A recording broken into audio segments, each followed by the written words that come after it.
first Deputy Prime Minister and Minister for East African Affairs, Uganda, and also our COP27 Head of Delegation, Right Honorable Rebecca Alitwala Kadaga, our Honorable Minister for Water and Environment, representatives from development partners, including the UNFCCC Regional Collaborating Center, Kampala, members of Parliament present here, permanent secretaries present here, representatives of government ministries, departments, and agencies, representatives from the academia, representatives from the private sector, representatives from the civil society organization, representatives of the youth, representatives of the media, ladies and gentlemen. I'm Margaret Atieno Mwewesa. I'm the Commissioner Climate Change, and I'm going to give you an overview or highlights of the post-27 report or outcome.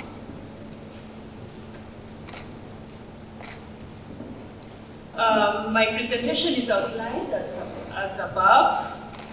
I'm not going into details, but introduction, we shall have the objective of COP27, expectations from COP27, key outcome of COP27, and summary of negotiation outcomes.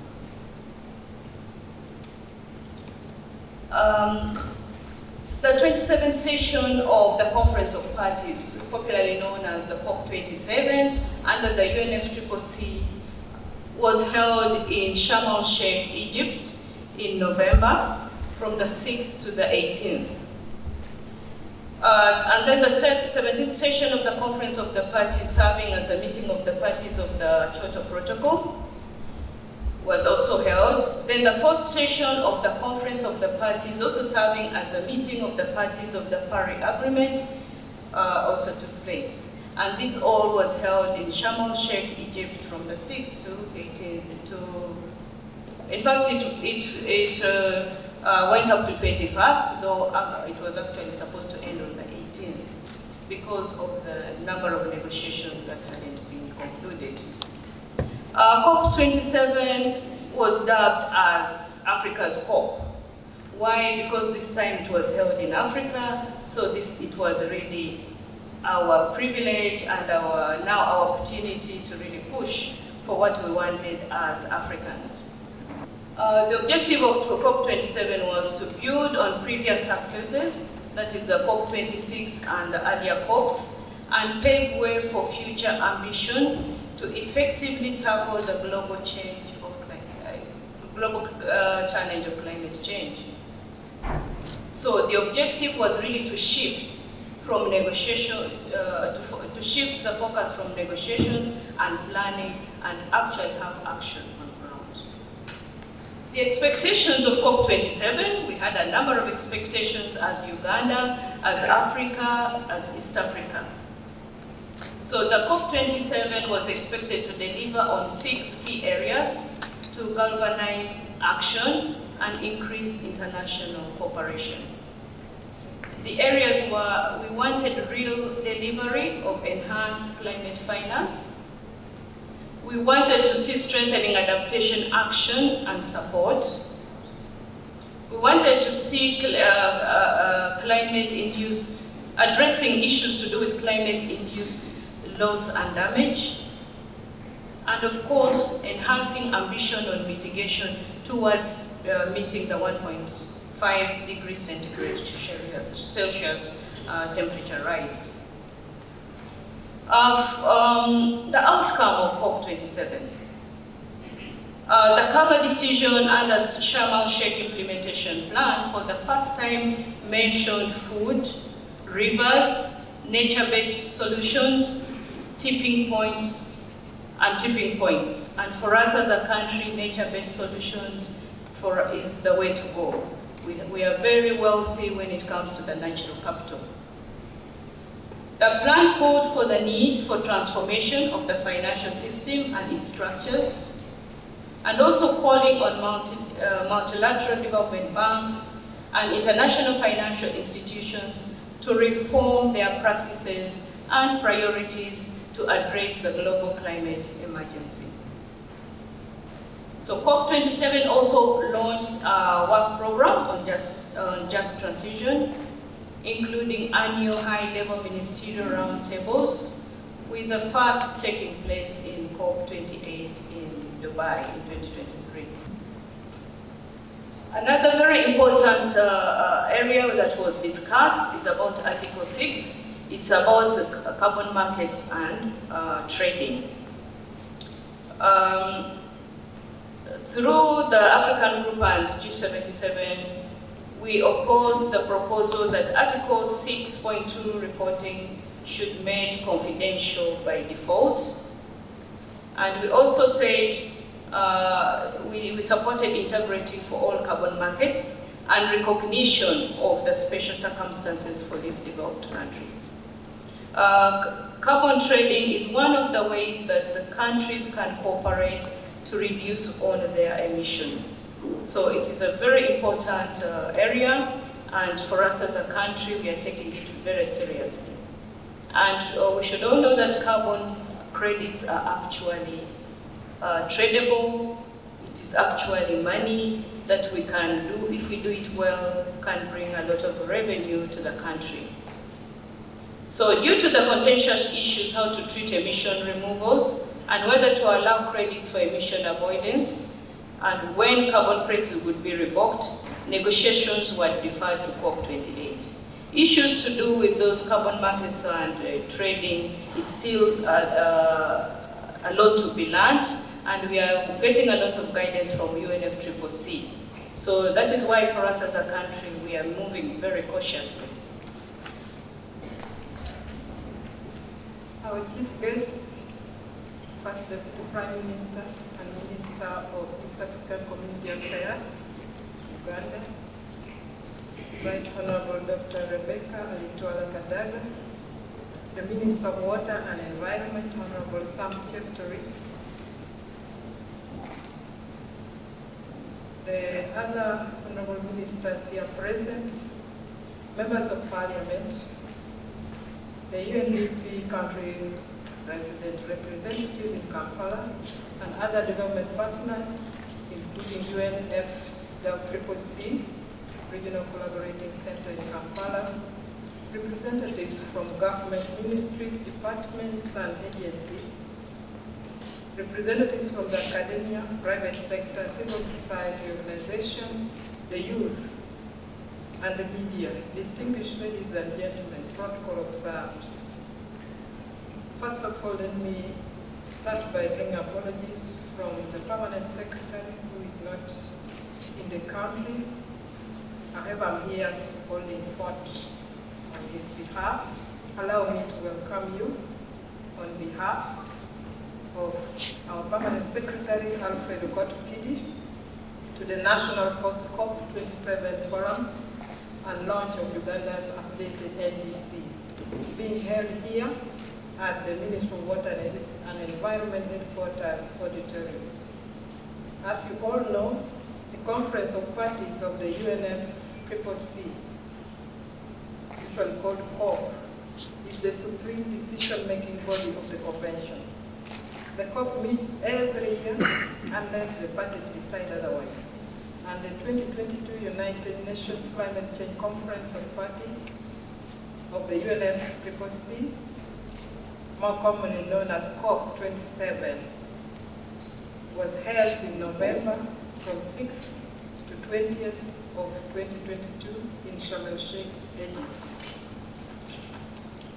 In line with the Convention's requirements, Uganda, through the Ministry of Water and Environment, sent a strong delegation that effectively represented the country on various negotiation sessions, including, among others, adaptation, loss and damage, mitigation, capacity building, finance, technology development and transfer, and gender.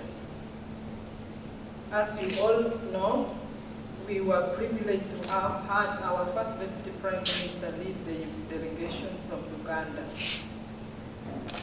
Distinguished ladies and gentlemen, the COP is a huge event with participation usually running into tens of thousands of delegates every year.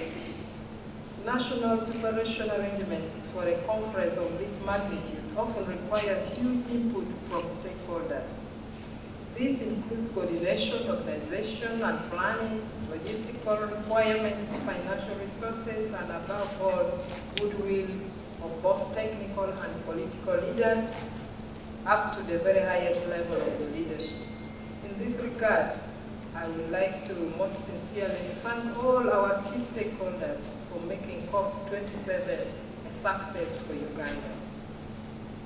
Today, we gather here as the National Climate Change Forum to reflect on the outcomes of COP27 and the possible implications for Uganda.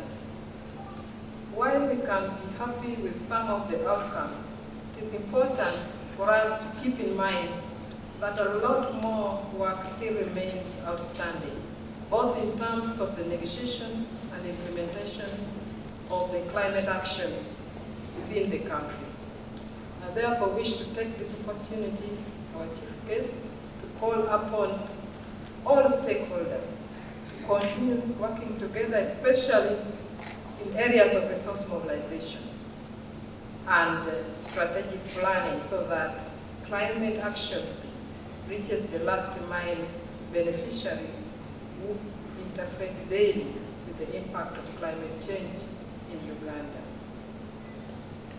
Once again, I want to take this opportunity to thank all our ministers, members of parliament, our partners, and all delegation who made it to COP27. I thank most sincerely our dear head of the delegation to COP27 for her patriotism that she has always exhibited, and especially at COP27. Thank you all for accepting our invitation and sparing your time to be part of this National Post-COP27 Forum. I wish you all fruitful deliberations. Thank you on behalf of Alfred Kwatokidi, Permanent Secretary, Minister of Water and Environment.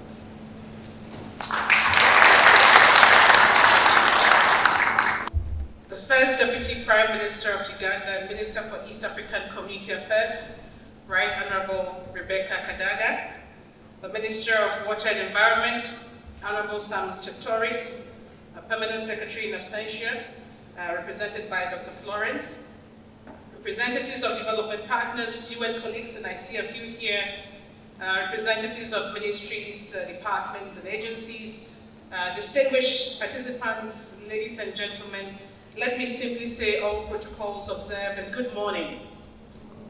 But it's a very good segue into the conversation today as we talk about trade and the intersection between trade and climate change, and I'm going to talk about that as we move forward in the conversation. But let me first of all appreciate the invitation to the United Nations Development Program, and by extension our United Nations family here to be part of this conversation on the post-COP reflections and dialogue, but also importantly how we continue to sustain the conversation around climate change and the implications for development and the future of development here in Uganda.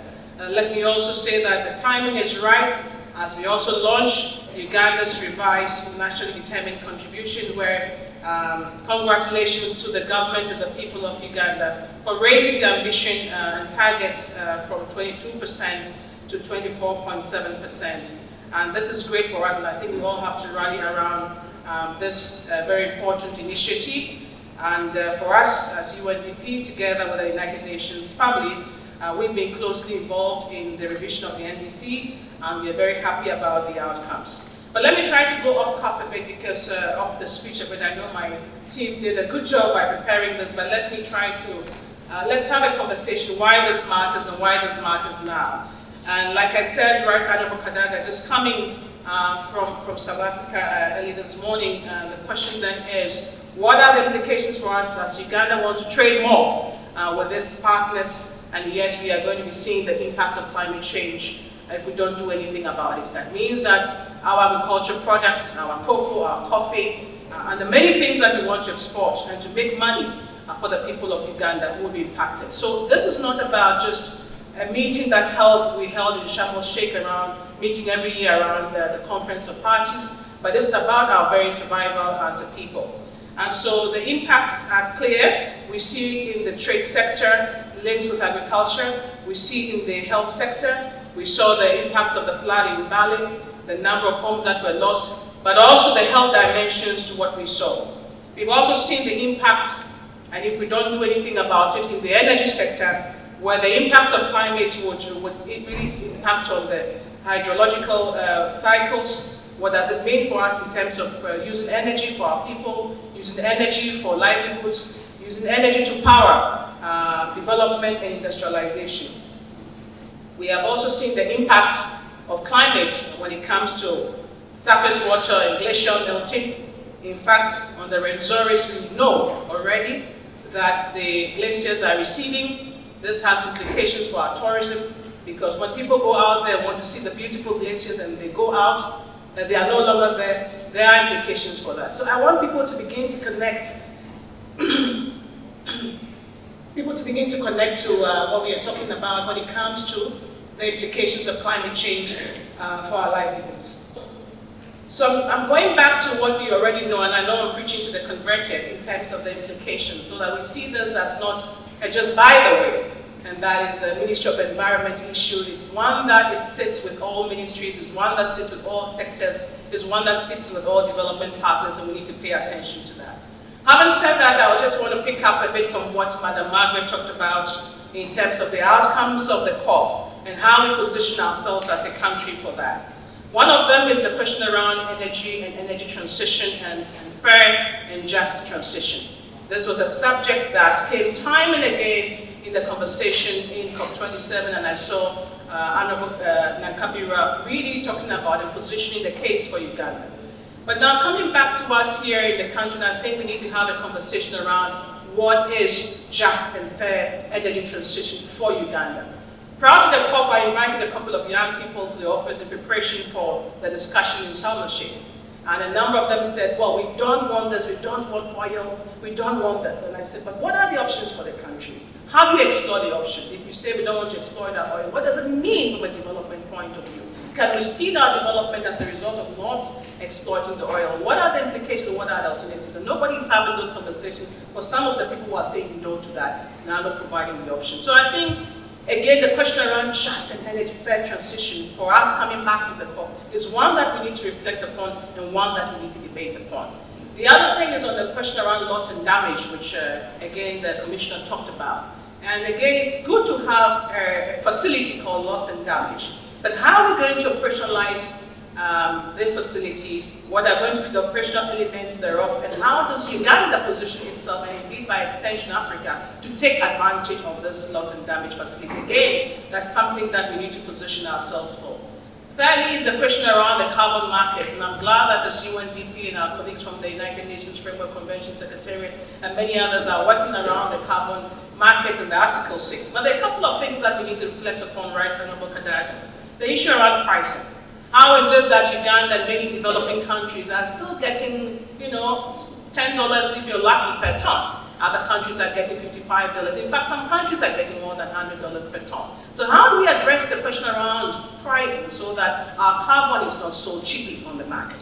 Number two is the question around registries. And I know you talked about these are technical issues that we will not go into it, but can we explore joint registry with other African countries? Because it's quite important that we don't go alone and we can aggregate the full potential of the region to be able to take advantage of some of these things that we are talking about. Issues around training and capacity building. Again, it will require that many of our ministries, agencies, and departments are conversant with the conversation that is not only about the Ministry of Environment that knows about carbon market, but that we extend the conversation. I'm glad that the ministry has put together a task force that we are supporting as UNDP and our United Nations family around that. So what am I saying? There are a couple of things that are coming from the COP. So this post-COP reflection should not just be about these were discussed, but how then do we interpret them in the context of Uganda, and then how then do we make sure that we can take some of the conversations forward.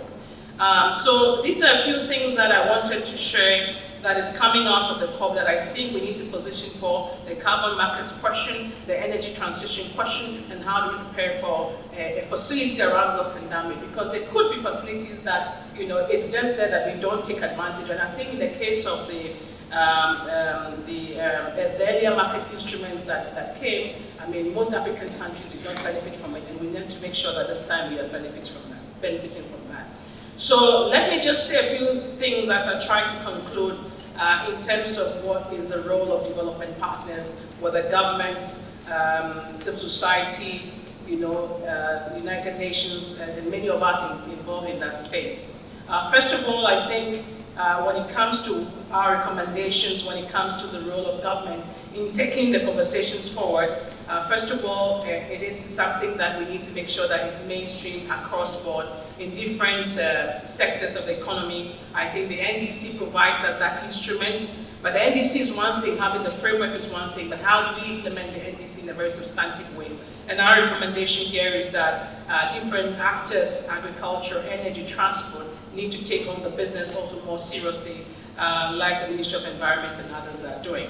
In the same vein, also development partners, I think we need to have a much more coordinated approach to supporting government, to supporting civil society, to supporting the actors on the ground. Sometimes we tend to do our own little thing, and that fragmentation doesn't help. So bringing the house together in terms of our collective support becomes very important. On our side as UNDP, and again, like I said, by extension, the United Nations family, we are happy to support the NDC's implementation rollout. Obviously, we are very interested in Article 6. I think recently we did publish together with our colleagues from the United Nations Framework Convention Secretariat some reflections on how we can take Article 6 forward, and we have also recruited some team of consultants to support Uganda in this regard. Again, we have supported the 10-year ecosystem restoration that was launched by the President. We have worked with our colleagues in UNEP, FAO, and others on the Wetland Atlas, and I can go on and on and on and on. But I think what I want to do is try to conclude, Right Honorable Kadaga, and to invite you to for some reflections around some of the following questions. Again, what are the means of implementation of the COP27 outcomes for Uganda's NDC?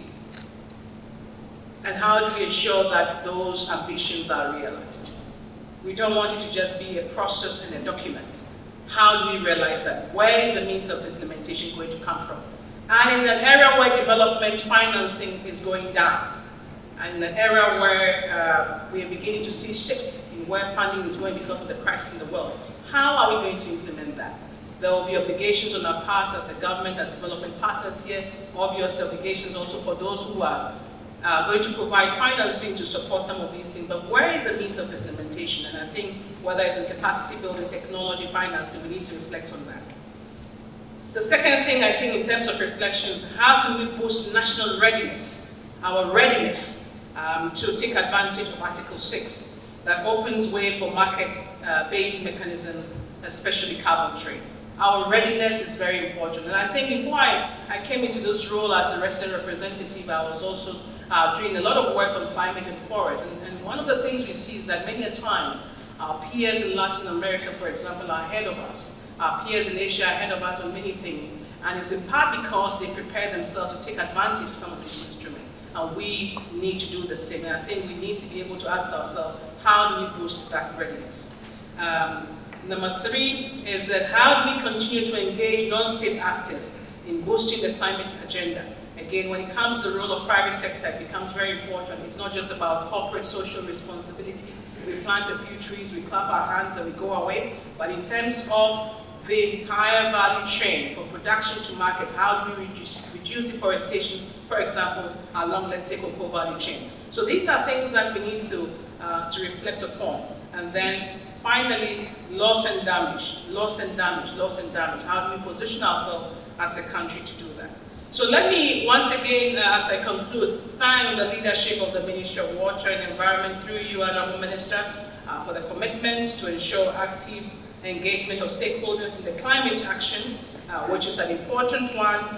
for the Sustainable Development Agenda for Uganda, for Vision 2040, for the national implementation of the NDP3, and many more. I would like to also thank our development partners, particularly the governments of the United States of America, European Union, Germany, United Kingdom, and many of the United Nations family for their continued financial support. I would like to pledge UNDP's continuous commitment to supporting the climate agenda. Indeed, we have put forward a number of instruments to support that, and we continue to remain ready to work under your leadership, right, Kadaga, and government's leadership, to make sure that the post-COP discussion Affairs, the Honorable Minister of Water and Environment,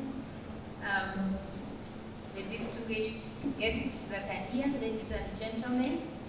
My name is Jennifer Okohe. I'm a Deputy Director with UN Capital Development Fund. Sophie is not around, so I'm representing her. Now, on behalf of the Development Partner Group on Climate Change and Environment, it's my pleasure to be here today and to have the opportunity to address the post-COP27 National Climate Change Forum. The annual COPs are the cornerstone of global action on climate change. COP27 produced some notable advances, and important of this is the international agreement to establish a special fund for loss and damage. Ladies and gentlemen, global goals to limit the extent of global warming, of keeping 1.5 degrees Celsius alive, can only be achieved if all countries commit to the action. I therefore congratulate the government of Uganda for their submission of the new and updated nationally determined contributions to global goal in line with the Paris Agreement. The Environment and Climate Change Development Partner Group looks forward to supporting the government in implementation of their NDC commitments. Furthermore, the Development Partner Group remains a faithful partner of the government of Uganda and is committed to supporting this post-COP27 forum learning and reflection. We look forward to the contributions. We look forward to contributing to COP28 preparations, not just towards the NDC achievement, but also towards eradicating and mitigating greenhouse gas emissions, as described in Article 6.4 of the Paris Agreement, as well as looking for additional sources of climate finance for adaptation. One of the ways that we can do this is by using the provision of the 9 market approaches as laid out in Article 6.8. We know that headway was made at COP27 towards defining existing 9 market approaches that can channel finance to countries and communities where they are most needed, including in Uganda. Right, Honorable Deputy Prime Minister, we hope that with continued coordinated action, we can secure further and more substantial outcomes for Africa and Uganda at COP28 and attain the levels of climate finance needed for substantive and durable resilience to this climate crisis. Thank you very much for listening to me.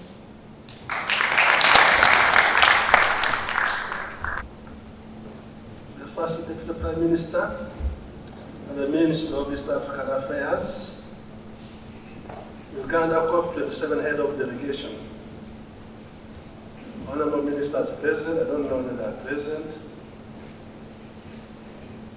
representatives from development partners, including UNFCCC, Regional Collaboration Center, Kampala, members of Parliament present, permanent secretaries present, representatives of government ministries, departments and agencies, representatives from the academic world, representative from private sector, representative from civil society organizations, the youth, representatives of the media, ladies and gentlemen, it is with great pleasure that I address you today at this COP27 event.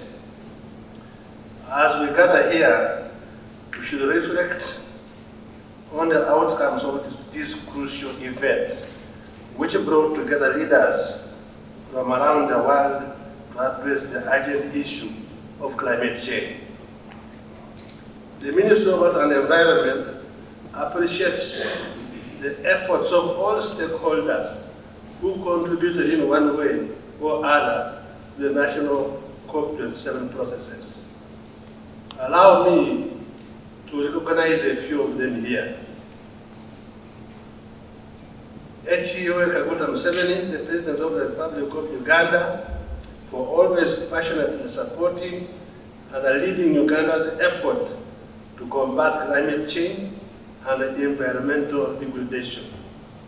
Our chief guest here today, the Right Honorable Rebecca Kadaga, First Deputy Prime Minister and the Minister of East African Community Affairs, for successfully leading Uganda's delegation to COP27 on behalf of His Excellency the President. I'm equally very appreciative of the support and the contribution of the Minister of Energy and Minerals, Honorable Nankata Sentamu, Minister of Lands, Honorable Judith Nabakowa, Minister for Karamoja, Honorable Mary Boret Kitutu, Minister of State for Environment, Honorable Beatrice Anywa, Minister of State for Animal Husbandry, Honorable Bright Namirama, and the members of Parliament that attended COP27, along with the permanent secretaries, Engineer Irene Patebe from the Ministry of Energy and Minerals, and the Minister Ben Kumumanya, our Minister of Local Government, and my own permanent secretary, Mr. Alfred Okiti.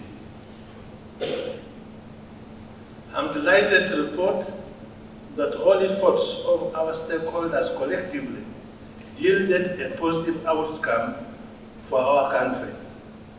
Despite these achievements, we must acknowledge that there is still more work to be done if we are to meet the targets set out in the Paris Agreement and avoid the worst impacts of climate change. The latest science tells us that countries need to significantly increase their ambition to limit global warming to 1.5 degrees Celsius, and we must take urgent action to achieve this goal. In conclusion, I'm heartened by the outcome of COP27 and the progress we have made towards addressing the climate crisis. However, we must remain vigilant and continue to work together to ensure that the commitments made are implemented effectively. We must also continue to push for greater ambition and urgency in our efforts to limit global warming to 1.5 degrees Celsius. Together, we can create a sustainable, resilient future for all and our future generations. It is now my distinct honor to invite our guest of honor and the head of delegation to COP27, the Honorable Rebecca Kadaga, Uganda's first Deputy Prime Minister and the Minister for East African Community Affairs, to address the post-COP27 National Climate Change Forum and subsequently launch Uganda's updated national determined contributions. Honorable Minister.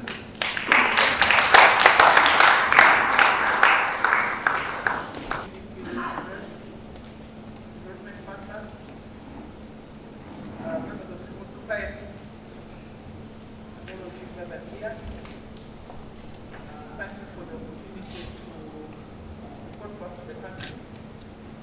about our sojourns in Sharm el-Sheikh last year.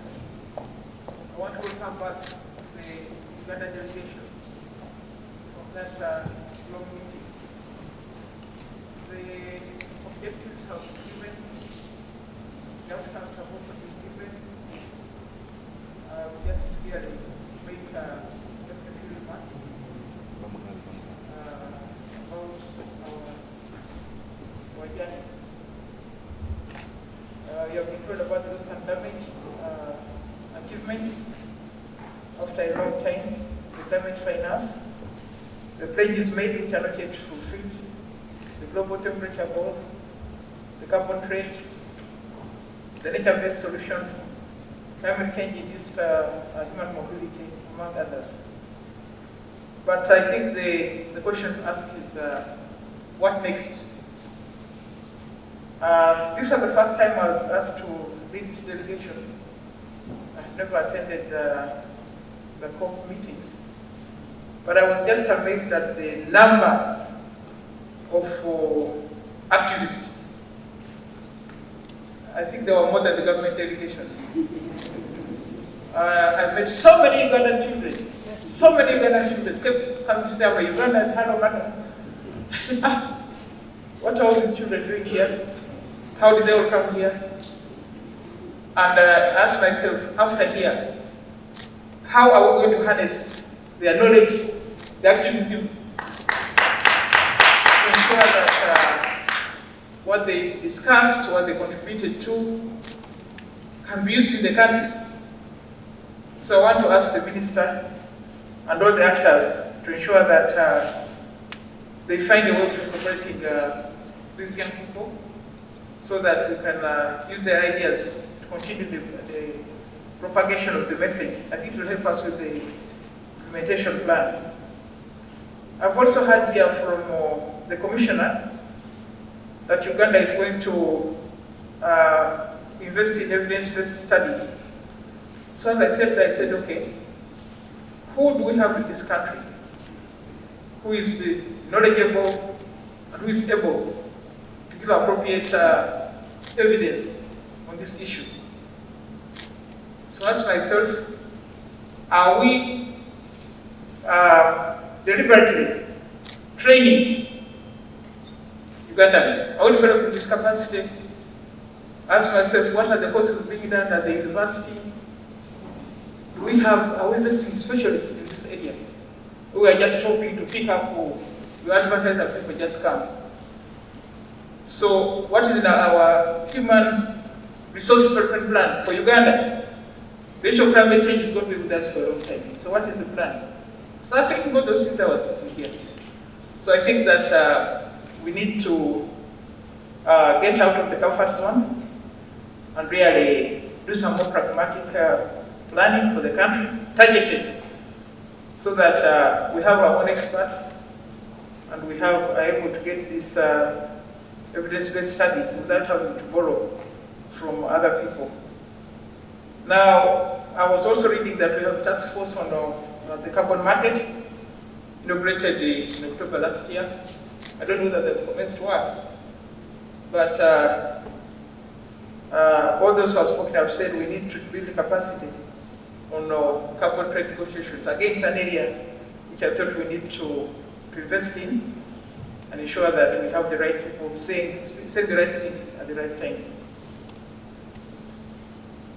We were quite busy in Sharm el-Sheikh, and a lot of other things took place. Now, I would like also to inform the country about the African Forest Landscape Restoration Initiative, AFR 100.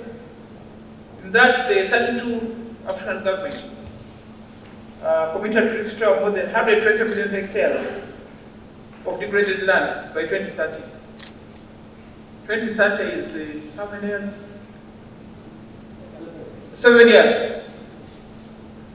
Are we going to meet that target? Okay, forget the Kenyans and the Tanzanians. Are we as Uganda going to meet that target? What's our plan to get there? I think there are things that we need to look at to see that we are doing our part with everything. I'm also happy to inform that the African Cities Adaptation Fund was launched at COP27.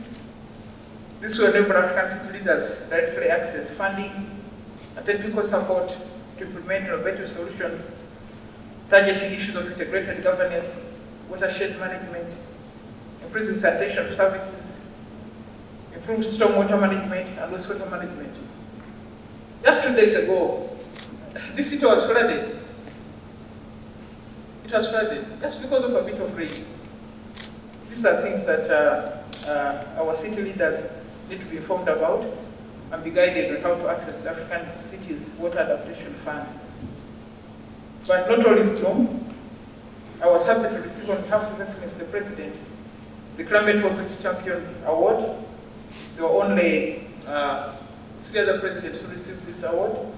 We are happy that our president's efforts in climate mobility were recognized. We also received the National Determined Contribution Investment Award. Our minister was able to receive it on our behalf. It's acknowledgement of our commitment and contribution. We attended several side events, and I do hope that they'll bear fruit. I also met the MASHAV, the Israeli Agency for International Development, to discuss the possibilities of further support to our students in agriculture in Israel. I signed on behalf of the government the EU Forest Partnership Agreement, and again there were a limited number of countries that signed that agreement. I met a few other important people. But what we have to do now for COP28 is at least to have a home. I'm sorry to admit that we were squatting. Imagine me with my minister squatting. We first squatted in the Africa Pavilion. Then after that we squatted in another pavilion.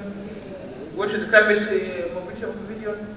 The following day we had to squat in the IOM Pavilion. On the 4th day I got embarrassed. Then I started commuting from my hotel. I could no longer squat, moreover with my minister. So, when I returned, I reported the government that I was quite embarrassed and that I would want the Minister of Finance to specify a budget that we have a booth at COP28. I don't know if the FAO is here. I also have taken the trouble to write to them early enough. In case my Minister of Finance, does not provide the money in time, I've considered an alternative, and I wrote the FAO and said, please help us to save me from the embarrassment. Can you help us finance the booth for COP28 as my Minister of Finance organizes himself? So at least we should have the home. But before I left Sharm el-Sheikh, I was able to also open the commissioning pavilion for the East African community. You can imagine, we also had no pavilion for the EAC. So, so I hope we can plan better so that things move in a more smooth manner and we're able to communicate, to work from an organized position. So I'm happy to be here, and I would just want to ask the Ugandan nation to really start early, plan early, so that at COP28 things are more organized. I want to thank you very much, and I would like now to launch